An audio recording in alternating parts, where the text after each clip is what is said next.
une immense fierté.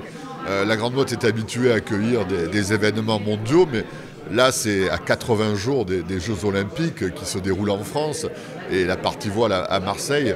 Et se dire que nous allons avoir beaucoup de regards tournés vers le stade nautique de la Grande Motte à 80 jours des Jeux Olympiques, en accueillant les plus grands champions du monde de plus de 30 nations, eh bien effectivement c'est beaucoup de fierté pour la Grande Motte, pour son centre d'entraînement Méditerranée et son yacht club.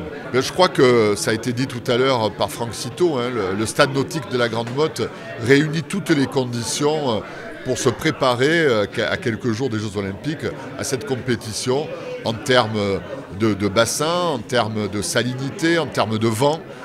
Nous avons le Mistral, la Tramontane, ce sont tous ces éléments réunis qui permettent aux compétiteurs de venir à quelques jours des Jeux Olympiques avoir un dernier entraînement.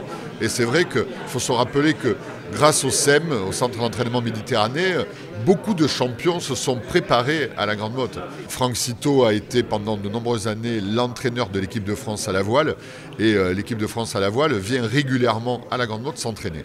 Donc c'est un site effectivement tout à fait adapté pour la compétition olympique. Des équipages sont arrivés, sont donc logés, beaucoup de locations dans les résidences de vacances, les résidences de tourisme. La Grande Motte est avant tout une station touristique qui a la chance d'avoir de nombreux hébergements. Donc, ce sont les hébergements, c'est de la restauration, ce sont des achats divers et variés.